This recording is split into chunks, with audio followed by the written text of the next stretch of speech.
Welcome to Shri classes. आज हम लोग बिहार एसएससी सेट नंबर 21 को विस्तार पूर्वक डिस्कस करेंगे, तो आप लोग वीडियो को लाइक, शेयर और सब्सक्राइब करें। क्वेश्चन नंबर फर्स्ट, उच्च न्यायालय के मुख्य न्यायाधीश की नियुक्ति कौन करता है? तो उच्च न्यायालय का मुख्य न्यायाधीश का नियुक्ति जो करता है वो करता है राष्ट्रपति। साथ ही अनुच्छेद 214 से 232 तक जो है इसका संबंध किससे है? तो उच्च न्यायालय से। अब यहाँ पर कुछ बात को जान लीजिए कि उच्च न्यायालय का जो न्यायाधीश होता है इसको महाभियोग प्रक्रिया के द्वारा ही पद से हटाया जा सकता है, ठीक है। और भारत में सबसे बड़ा उच्च न्यायालय कहाँ का है? तो इलाहाबाद उच्च न्यायालय का है।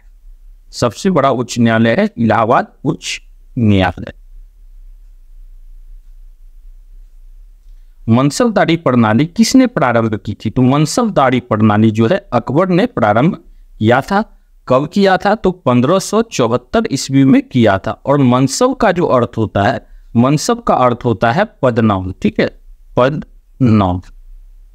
नेक्स्ट देखेंगे हम लोग,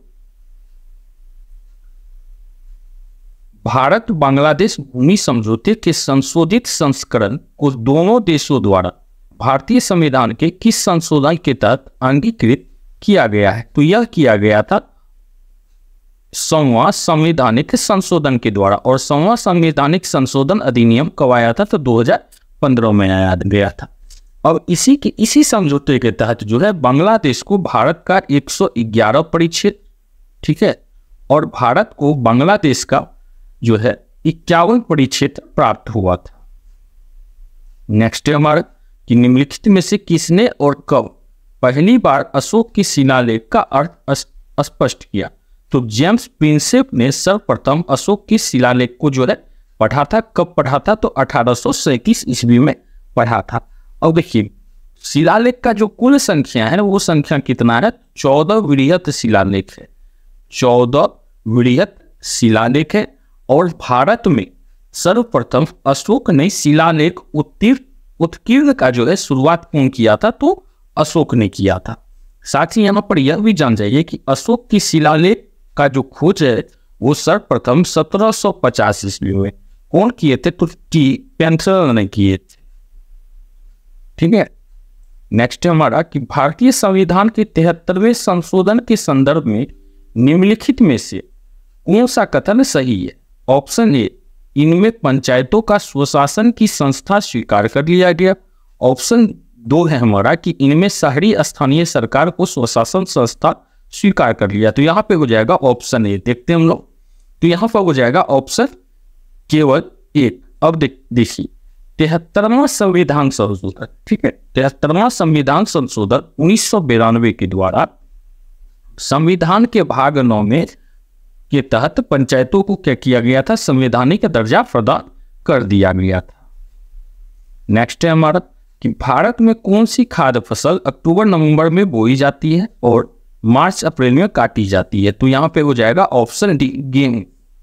किस दिन को अंतर्राष्ट्रीय अहिंसा दिवस के रूप में मनाया जाता है? तो 2 अक्टूबर को महात्मा गांधी और साथ ही लाल बहादुर शास्त्री दोनों का जन्म दिवस है। इस दिन को अहिंसा दिवस के रूप में मनाया जाता है। पटना जिले में स्थित नखास पिंड का संबंध है। तो नखास पिंड का जो संबंध है वो है सविनय अवज्ञा आंदोलन से। और सविनय अवज्ञा आंदोलन कब हुआ था? तो यह हुआ था 6 अप्रैल 1930 ईस्वी में।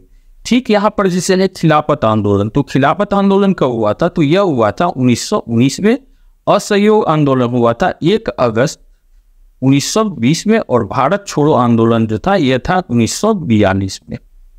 इसको आप ध्यान रहिए, कभी कभी इसका काल, इसका जो है समय, मतलब जो इसका वर्ष है, और एक साइड में आपको यह पूछा जाएगा कि असहयोग आंदोलन, और एक साइड में आपको वर्ष दे दिया जाएगा। इसमें आपको क्या करना होगा? तो मिलान करना होगा। भारत के संविधान में संघीय शब्द का प्रयोग कहाँ हुआ है? तो भारत के संविधान में संघीय शब्द का प्रयोग कहीं भी नहीं हुआ है, अर्थात ऑप्शन डी। बारालाचा दर्रे कि दोनों किनारों पर निकलने वाली 2 जलधाराएं चंद्रा और भागा निम्न में से कौन सी नदी से बनती है? तो यह बनती है चिनाब नदी से, ठीक है। और चिनाब नदी का जो कुल लंबाई है यह कितना है? तो 1180 किलोमीटर है। और ऋग्वेद में चिनाब को जो है अस्किनी कहा गया है। यह चीज बार बार पूछा जाता है कि ऋग्वेद में चिनाब को किस नाम से संबोधित किया गया है, तो ऋग्वेद में चिनाब को अस्कनी नाम से संबोधित किया गया है। नेक्स्ट है हमारा बापूजी के उपनाम से किन्हें याद किया जाता है, तो बाबूजी के नाम से जगजीवन राम को संबोधित किया जाता है। और जगजीवन राम जो है इनका सबसे लंबा अवधि तक यह केंद्रीय मंत्री रहे हैं। केंद्रीय मंत्री सबसे लंबा अवधि तक अभी तक जो है कौन रहे हैं, तो जगजीवन राम रहे हैं। संविधान में कौन सा संशोधन राजनीतिक दल बदल से संबंधित है, तो 52वां संविधान संशोधन जो है जिसका संबंध जो है वो दल बदल से संबंधित है। साथ ही अनुसूची 10वीं अनुसूची जो है इसका भी संबंध किससे है, तो दल बदल से संबंधित है। निम्नलिखित में से कौन सा पंचायत राज से संबंधित है, तो पंचायत राज से संबंधित है बलवंत राय मेहता। और बलवंत राय मेहता समिति का जो गठन हुआ था यह हुआ था 1957 में। इन्होंने त्रिस्तरीय पंचायती व्यवस्था का जो है सूत्रधार थी, यह त्रिस्तरीय। अब जैसे यहाँ पर दिया हुआ है नानावती आयोग, तो नानावती आयोग जो है यह गुजरात दंगे से संबंधित है, गुजरात दंगे से संबंधित है। लिप्रामन आयोग जो है यह राम मंदिर से संबंधित, सॉरी यह बाबरी मस्जिद से संबंधित है, बाबरी मस्जिद से संबंधित है। और शाह आयोग का संबंध आपातकाल से रहा है, आपातकाल से। कौन विदेशी आक्रमणकारी कोहिनूर हीरा एवं मयूर सिंहासन को लूटकर अपने साथ स्वदेश चला गया, तो यहाँ पे हो जाएगा ऑप्शन बी नादिर शाह। नादिर शाह जो है यह कहाँ का शासक था, तो यह ईरान का शासक था। और इन्होंने 1739 ईस्वी में दिल्ली पर आक्रमण किया था। नेक्स्ट है हमारा कि हाल ही में चर्चा में आए अमित पंघाल कौन सा खेल खेलते हैं, तो अमित पंघाल जो है यह कुश्ती खेलते हैं और ये हरियाणा के हिसार जिले से, हरियाणा के हिसार जिले, ठीक है। भारत में निम्नलिखित में से वो कौन सा वन्यजीव अभ्यारण्य है जहां गेंडों का संरक्षण की परियोजना चल रही है, तो वो है काजीरंगा वन्यजीव अभ्यारण्य, जहां पर क्या है, तो एक सींग वाले गेंडों का जो है संरक्षण का परियोजना चल रहा है। नेक्स्ट है हमारा कि किसी संस्था की लाभप्रदता निर्भर करती है, तो लाभप्रदता निर्भर करती है न्यास के संसाधन की गति पर, अर्थात ऑप्शन सी।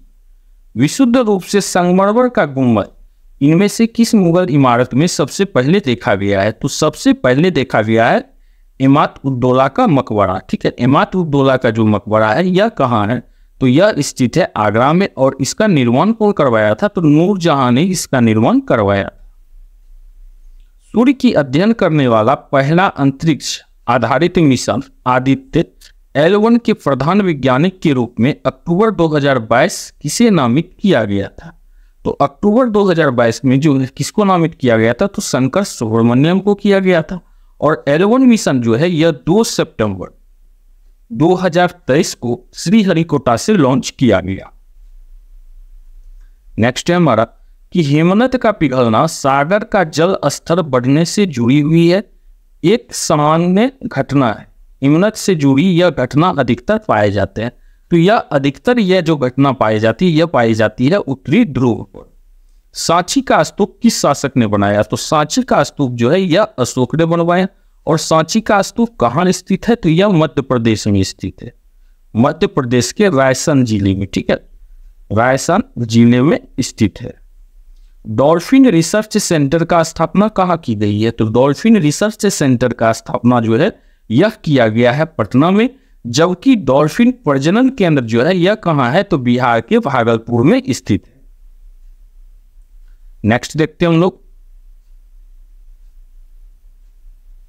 नेक्स्ट है हमारा कि नागार्जुन सागर बांध किस नदी पर है, तो नागार्जुन सागर बांध जो है यह कृष्णा नदी पर स्थित है।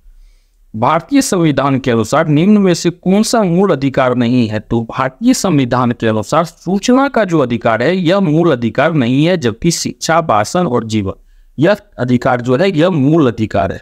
और सूचना का अधिकार अधिनियम जो है यह कब लाया गया था, तो यह 2005 में लाया गया है।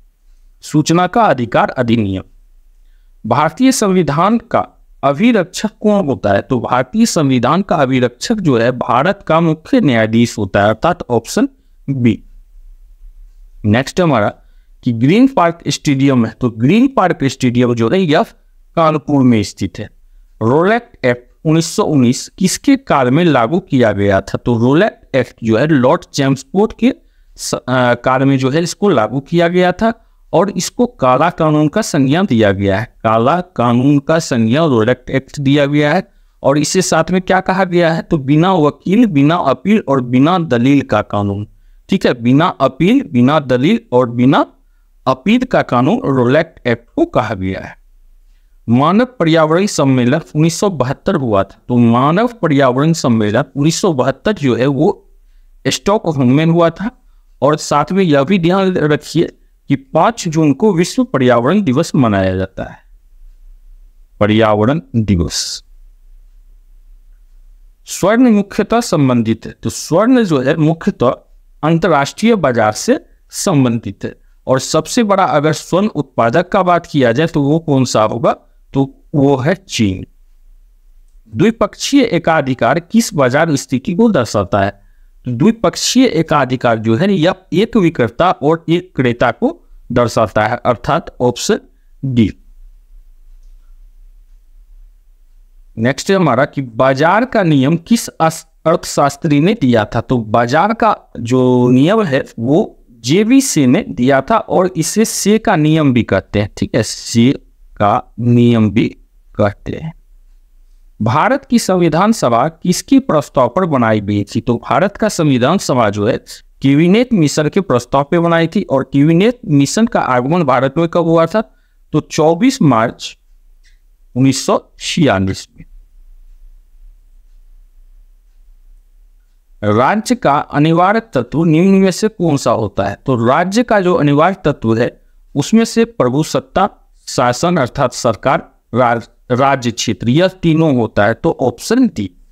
निम्न में से कौन सी जनजाति ताना भगत आंदोलन से जुड़ी हुई है? तो ताना भगत आंदोलन से जो है उरांव जनजाति जुड़ी हुई है, ऑप्शन ए। अब देखिए ताना भगत आंदोलन जो है यह कब तक चला था? तो यह 1914 से 1920 तक ताना भगत आंदोलन चला था। और कहाँ चला था? तो बिहार के जो है बिहार राज्य के छोटा नागपुर एरिया में। छोटा नागपुर जो अभी वर्तमान में बात किया जाए तो वर्तमान में किस में स्थित है? तो झारखंड में स्थित है। और पहले कहाँ था? तो बिहार में था। 2000 ईस्वी में बिहार और झारखंड का विभाजन हो गया। नेक्स्ट है हमारा कि नौजवान भारत सभा किसने स्थापित की? तो नौजवान भारत सभा जो है सरदार भगत सिंह ने इसको स्थापित की और कब किए थे? तो 1926 में किए थे। बुद्ध, धम्म और संघ मिलकर कहलाते हैं, तो बुद्ध, धम्म और संघ मिलकर त्रिरत्न कहलाते हैं। और अगर बुद्ध धर्म का प्राचीन ग्रंथ का बात किया जाए तो वो कौन सा था? तो त्रिपिटक। त्रिपिटक। नेक्स्ट देखते हैं हम लोग कि किस पर्वतीय स्थल को सतपुड़ा की रानी कहते हैं? तो सतपुड़ा का रानी जो है वो पंचमढ़ी को कहा जाता है, अर्थात ऑप्शन ए।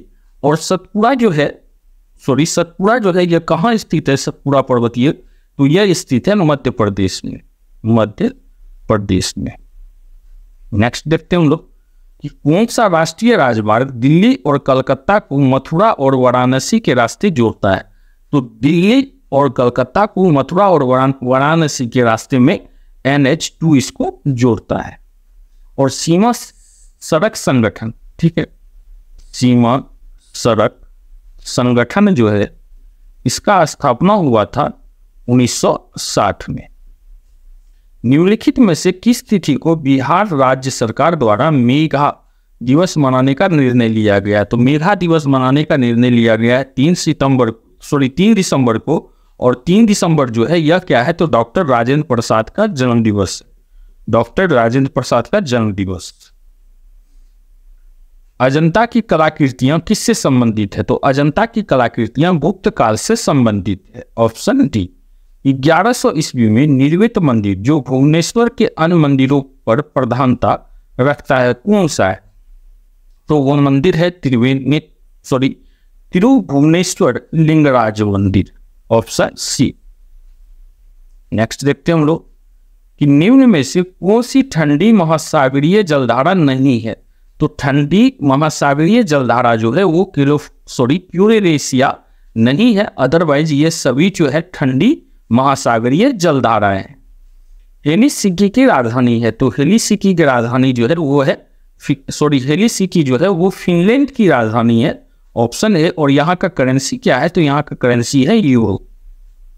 नेक्स्ट देखते हैं हम लोग कि हाल ही में मार्कोनी पुरस्कार 2023 से किसे सम्मानित किया गया है। तो मार्कोनी पुरस्कार 2023 से हरि बालकृष्णन को सम्मानित किया गया है। निम्नलिखित में से किसने सभी तीनों गोलमेज सम्मेलनों में भाग लिया था। तो डॉक्टर भीमराव अंबेडकर जो है सभी गोलमेज सम्मेलन में भाग लिए थे। 3 गोलमेज सम्मेलन हुआ था जिसमें भीमराव अंबेडकर भाग लिए थे। भारत का पहला परमाणु अनुसंधान रिएक्टर कौन सा था। तो भारत का पहला परमाणु अनुसंधान रिएक्टर था अप्सरा। और ठीक है, और परमाणु ऊर्जा आयोग का जो स्थापना हुआ था वो कब हुआ था, तो 10 अगस्त 1948 में परमाणु ऊर्जा आयोग का स्थापना हुआ था। मनुष्य को चंद्रमा पर ले जाने वाला अब तक का सबसे शक्तिशाली रॉकेट स्टारशिप किस कंपनी का बनाया हुआ है। तो स्टारशिप जो है यह कंपनी है स्पेस एक्स का, और यह कंपनी के जो एक्स कंपनी के जो सीईओ है वो है इलॉन मस्क। नेक्स्ट देखते हैं हम लोग कि अगस्त 2023 में वित्त मंत्रालय की सिफारिश पर किस सरकारी तेल कंपनी का 13वां महारत्न कंपनी का दर्जा दिया गया है। तो यह दिया गया है ऑयल इंडिया लिमिटेड को, अर्थात ऑप्शन बी। राष्ट्रीय अंतरिक्ष दिवस कब मनाया जाता है। तो राष्ट्रीय अंतरिक्ष दिवस जो है यह मनाया जाता है 23 अगस्त को, ऑप्शन ए। 152 डिग्री फ़ारेनहाइट को सेंटीग्रेड में बदले। तो पिछले सेट में आपको हम बताए थे, तो आप उसको बदलिए और यहाँ पे हो जाएगा ऑप्शन ए 66.67। पौधे के किस भाग को केसर के रूप में इस्तेमाल किया जाता है। तो पौधे के जो वर्तिका और वर्तिकांग भाग है इसको केसर के रूप में उपयोग किया जाता है। और सर्वाधिक केसर कहाँ उत्पादन होता है, तो जम्मू कश्मीर में होता है। भारत में सर्वाधिक केसर कहाँ उत्पादन होता है, तो जम्मू कश्मीर में होता है। निम्नलिखित में से कौन सा सबसे सशक्त स्कंदन है। तो सबसे सशक्त स्कंदन जो है वो है एल्युमिनियम क्लोराइड, और इसका जो सूत्र होता है क्या होता है, AlCl3। नेक्स्ट देखेंगे हम लोग कि 15 ओम का प्रभावी प्रतिरोध प्राप्त करने के लिए 8 ओम और 20 ओम को 2 प्रतिरोधों को समांतर क्रम में जोड़ा गया है। तो 8 ओम का मान होगा, तो 8 ओम का जो मान होगा वो होगा 60। इसको आप बना सकते हैं 1/R = 1/R1 + 1/R2। निम्न में से अधिक द्रव्यमान किसका है। इलेक्ट्रॉन, प्रोटॉन, न्यूट्रॉन और हाइड्रोजन न्यूक्लियस। तो इन तीनों में जो है सबसे अधिक द्रव्यमान है न्यूट्रॉन का। नेक्स्ट देखते हैं हम लोग कि डैश एक ऐसी प्रक्रिया है जिसमें 2 निकटतम फिटिंग भागों को एक फिल्टर सामग्री का उपयोग करके जोड़ा जाता है, जिसे उसके गलनांक के ऊपर विकर्ण किया जाता है और कोशिका क्रिया द्वारा अंतराल में वितरित किया जाता है। तो यह हो जाएगा टाकना, ठीक है, ऑप्शन सी। प्रकाश संश्लेषण प्रक्रिया में परिवर्तन निहित है। तो प्रकाश संश्लेषण प्रक्रिया में जो है परिवर्तन क्या होता है, तो सौर ऊर्जा का रासायनिक ऊर्जा में, अर्थात ऑप्शन सी, सौर ऊर्जा का रासायनिक ऊर्जा में। डेटोल में मौजूद प्रतिरोधी यौगिक है। तो डेटोल में जो मौजूद प्रतिरोधी यौगिक है वो है रॉक्सीलेनोल, ऑप्शन बी। नेक्स्ट देखते हैं हम लोग कि निम्नलिखित 4 में से 3 स्तनपायी के उदाहरण हैं और इस प्रकार के एक समूह बनते हैं और इस समूह से संबंधित नहीं है। इस समूह से संबंधित पेंगुइन नहीं है, शेष सभी जो है समूह से संबंधित। यह तीनों स्तनपायी है और पेंगुइन जो है स्तनपायी जीव नहीं है। वयस्क मानव में रुधिर की सामान्य मात्रा होती है। तो वयस्क मानव में रुधिर का जो सामान्य मात्रा 5 से 6 लीटर होता है, अर्थात ऑप्शन सी। नेक्स्ट देखेंगे हम लोग। नेक्स्ट है हमारा कि सभी अभिकारकों, यदि अभिकारकों की कुल ऊर्जा अभिक्रिया के उत्पादन से अधिक है तो ऊष्मा मुक्त होती है और अभिक्रिया को डैश अभिक्रिया कहा जाता है। तो अभिक्रिया को ऊष्माक्षेपी अभिक्रिया कहा जाता है। पत्तियों की कोशिकाओं में आप लवक कहाँ पाएंगे। तो पत्तियों की कोशिका में आप लवक कोशिका द्रव्य में पाएंगे। नेक्स्ट है हमारा कि एक्सोबायोलॉजी एक विज्ञान है जिसका संबंध है, तो एक्सोबायोलॉजी जो है इसका संबंध है बाह्य अंतरिक्ष के जीवन के साथ। Option C. पीतल किसकी मौजूदगी में निरंतर रहने से वायु में रंगहीन हो जाता है, तो पीतल जो है हाइड्रोजन सल्फाइड की मौजूदगी में जो है इसका कलर कैसा हो जाता है, तो रंगहीन हो जाता है, अर्थात ऑप्शन बी। नेक्स्ट देखेंगे हम लोग कि दृष्टि के अस्थायित्व का सिद्धांत किसके पीछे का सिद्धांत है, तो दृष्टि के अस्थायित्व का सिद्धांत जो है यह सिद्धांत सिनेमा के पीछे का सिद्धांत है, अर्थात ऑप्शन बी। हार्मोन के रूप में कार्य करने वाले प्रोटीन का उदाहरण बताएं, तो हार्मोन के रूप में जो है जो प्रोटीन काम करता है उसको बोला जाता है ऑक्सीटोसिन, ऑप्शन बी। तरंग एक स्थान से दूसरे स्थान की गति करते समय स्थानांतरित करती है, तो तरंग जब एक स्थान से दूसरे स्थान गति करता है तो उस समय ऊर्जा, ताप और माध्यम के कारण, अर्थात ऑप्शन डी, यह तीनों प्रक्रिया होता है। पारिस्थितिकी प्रणाली में प्राथमिक उत्पादन कौन सा है, तो पारिस्थितिक प्रणाली में प्राथमिक उत्पादन है पादप, ऑप्शन सी। नेक्स्ट देखेंगे हम लोग कि प्रचार उद्देश्यों के लिए भेजे जाने वाले अवांछित इलेक्ट्रॉनिक संदेश कहलाते हैं, तो अवांछित इलेक्ट्रॉनिक संदेश जो है यह स्पैम कहलाते हैं। ब्रेड बनाने के लिए आवश्यक घटक क्या है, तो ब्रेड बनाने के लिए मैदा और खमीर जो होता है यह इसका आवश्यक घटक है। निम्नलिखित में से किस हार्मोन को आपातकालीन हार्मोन कहते हैं, तो आपातकालीन हार्मोन जो है एड्रिनल को कहते हैं। मलेरिया किसके द्वारा एक व्यक्ति से दूसरे व्यक्ति के तक अंतरित होता है, तो मलेरिया जो है वो एनोफिलीज मच्छर के कारण एक व्यक्ति से दूसरे व्यक्ति तक अंतरित होता है, ऑप्शन सी। अमरबेल कसकुटा क्या है, तो अमरबेल कसकुटा जो है यह पूर्ण तना परजीवी है। नेक्स्ट देखते हैं हम लोग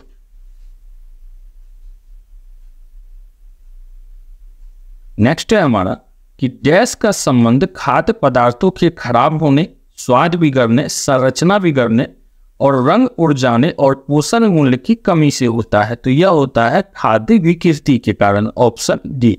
नेक्स्ट एंड लास्ट प्रश्न है हमारा कि प्रकाश के विद्युत चुंबकीय स्वरूप की खोज किसने की थी, तो प्रकाश की विद्युत चुंबकीय की खोज मैक्सवेल ने की थी, ऑप्शन सी।